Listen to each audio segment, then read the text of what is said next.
do të vritet roli i burimeve njerëzore nga AI, nga futja e robotëve, nga futja e aplikacioneve të ndryshme.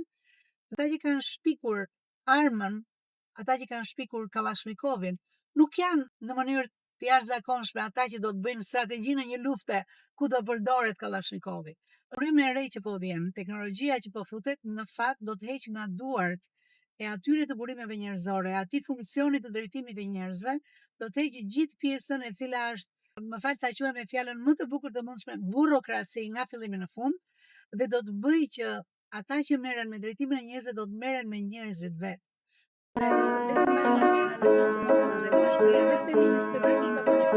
Po ndiqni podcastin me gjithësisht Elida.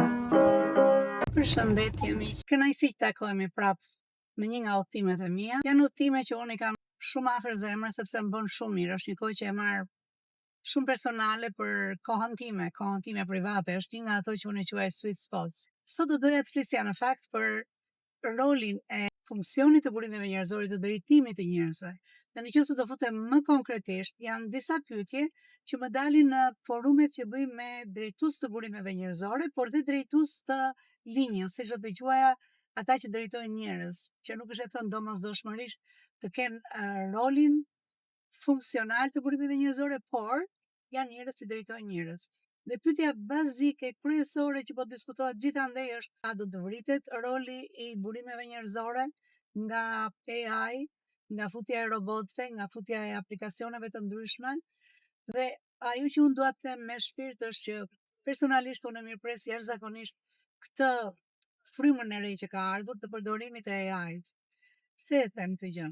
Ajo që unë kam vënë re në industrinë e drejtimit të njerëzve, dhe është industri më vete, është shkencë më vete, është art më vete, por ajo që unë kam vënë re është që me kalimin e kohës, duke dashur të bëhet më e mira, i është dhënë gjithmonë më shumë rëndësi pjesës së aset të burimeve njerëzore sesa anës njerëzore.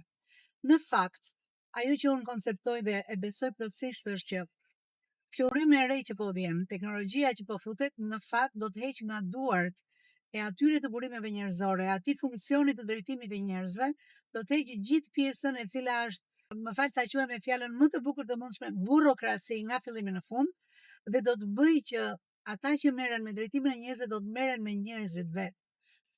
Le ta sqaroj pak më saktë dhe më mirë këtë gjë. Le të themi që kemi një drejtor të burimeve njerëzore.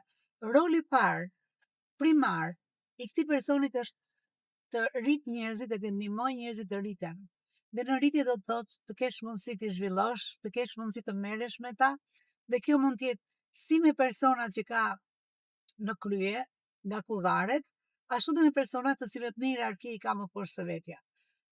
E thënë kjo, çfarë ndodh në realitetin sot është që mbi 3/4 e kohës së drejtuesit, qoftë njerëzve në biznes, që mund të jetë CEO, mund të jetë vice president, ai që merret realisht me njerëzit vetëm, apo drejtori i burimeve njerëzore, si thash, 3/4 e kohës është marrë me burokraci, që do të thotë me planifikim, me vënien në jetë të planifikimit, me krijimin e një sistemi në të cilin mund të monitorohen njerëzit dhe të shikohet sa dhe si ata janë duke zbatuar këtë planifikim.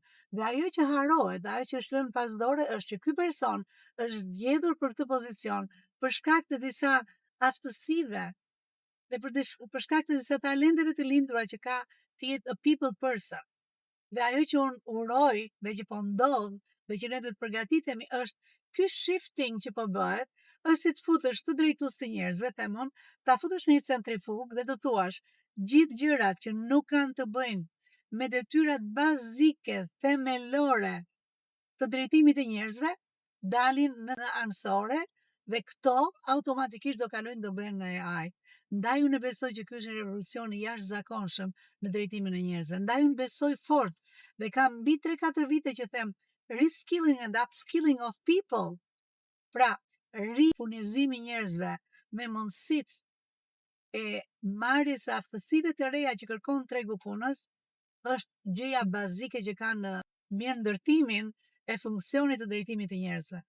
Drejtuesit, dhe këtu flas në përgjithësi për drejtuesit, të gjithë janë të detyruar që për shkak të drejtimit sot, në mënyrën se si është bërë informacioni i hapur për këdo, e kanë për detyrë ata të drejtojnë njerëzit konkretisht çfarë ju duhet, ku do të hes biznesin, cilat aftësina duhen për 3, për 5, për 10 vite. A jam duke investuar realisht tek njerëzit? Këto janë pyetjet që duhet të ketë një drejtues. Dhe jo pyetjen a do dalun ridandën, do dali tepërtun në tregun e punës. Absolutisht nuk do dalësh i tepërt. Përkundrazi, vlera jote i dashur drejtues njerëzish rritet gjithmonë më shumë. Pse çfarë po ndodh? Është shumë e thjeshtë. Ne po shikojmë gjithandej që marrja e aftësive të reja për të punuar me AI-n është një detyrueshmëri. Nuk kam nevojë, s'kam nevojë. Nuk kam më nevojë të mendohemi a duhet. Duhet futemi aty brenda e të mësojmë duke gabuar. Është sikur po mësojmë biçikletën, një gjë të re. Do hypësh, duhet patjetër ti marrësh ti vësh në funksion dhe të gabosh, ama kjo do të jetë pjesë e një procesi. Një proces që drejtuesi burimeve njerëzore do duhet me çdo kusht ta vërë në anë e vetë. Është njësoj si koha kur në fillim u futët kompjuterat në kompani. Ishte një investim i drejt për drejt, sepse u kuptua që duhet hiqeshin makinat e shkrimit dhe duhet futej kompjuteri. Me qëllim që njerëzit kur futeshin në kompjuter të prodhonin gjëra më të mira, sepse do kishin kohë të përdorin gjykimin, të përdorin analitikën, të përdorin fantazin, të cilat në mënyrë të jashtëzakonshme asnjëherë nuk do të zvendësohen plotësisht për pozicionet që ti ke në vendin tënd të punës. Pyetja e dytë që më drejtohet shumë shpesh, edhe është pyetje që ka të bëjë në fakt me një gjë që e shikojmë të gjithë vërdall. Aq sa pyetet sot çfarë ndodh për shkak të luftrave të reja, aq pyetet sot që ardhja e këtij revolucioni të madh të AI-s në jetën tonë do të shkurtoj vendet e punës në mënyrë të jashtëzakonshme. Sinqerisht, ajo që unë them janë 2 pika që unë merrem këtu. Pikë e parë, cilët janë ata persona që ju referoni dhe që thoni që ata e thonë dhe ata e dinë? Në fakt, janë ata gjenit që kanë shpikur, kanë sjell të ndodhe AI. Por jo gjithmonë ata që kanë bërë këto shpikje, këto inovacione, janë ato që e dinë se si do përdoret më mirë kjo në tregun e punës. Le të themi flas kot, nuk është një paralelizëm shumë i mirë, po thjesht për ta bërë më të qartë. Shiko, ata që kanë shpikur armën, ata që kanë shpikur Kalashnikovin, nuk janë në mënyrë të jashtëzakonshme ata që do të bëjnë strategjinë e një lufte ku do përdoret Kalashnikov. Është e njëjta gjë për tregun e punës. Pra me gjithë respektin e jashtëzakonshëm që kam për ata që kanë shpikur këtë armë të re, këto mjete të reja, këto instrumenta të reja që do na bëjnë jetën më të mirë, absolutisht nuk janë këta që mund të parashikojnë çdo ndodhë në tregun e punës. Kush e parashikon? Jemi ne. Jemi praktikantët që janë në tregun e punës. Janë drejtuesit e biznesit, ata që duhet të shikojnë e kam këtë mjet, çfarë duhet bëj. Dhe unë besoj përgjigja, që është e dyta, është unë nuk besoj që do të ketë shkurtime vendesh pune. Përkundrazi do të ketë rialokime në tregun e punës.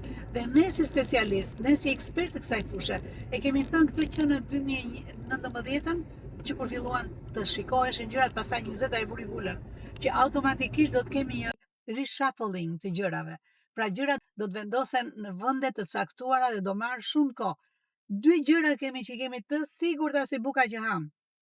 1, që nuk ka më mundësi që ne të mendojmë me mendsinë e vjetër, dhe 2, nëse do ta bësh ndryshimin në biznesin tënd, ulu investo tek njerëzit. Bëje që njerëzit të kuptojnë që ti je personi që ke dalë në valën e parë të atyre që do të jesh në tregun e punës edhe pas 30 viteve. Miq, duke besuar që i kam dhënë përgjigje dikujt, duke besuar që nuk duhet të shkojmë me pesimizëm dhe të themi ka marrë fund të tregu punës, sidomos drejtimi i njerëzve, sidomos burimet njerëzore, por të kuptojmë që jemi në një kapërthyell, jemi në një dalje të re, jemi në disa udhëkryqe që rruga që ne marrim është rruga që do na kthej te puna me njerëzit, te puna e drejt për drejt, te puna humane me njerëzit, e prekur, njerëzore, duke lënë që proceset, procedurat, ato të cilat janë të përsëritshme dhe që kanë një nivel të ulët të aftësive, ato do t'i bëj makineria, sigurisht. Uroj të kaloj ky mendim te ju dhe uroj që të dëgjoni njerëzit e duhur që flasin se si do të rirregullohet tregu punës dhe jo gjenit që kanë bërë AI, duke uruar gjithë bekimet e Perëndis. Ju lëm me këto mendime, miqësisht Elida. Nëse ke arritur deri në fund të videos, kjo do të thotë që ti je një ndjekës ynë i rregullt dhe ke interes në gjërat që ne bëjmë. Nëse është ky rasti, ju lutem më kontaktoni.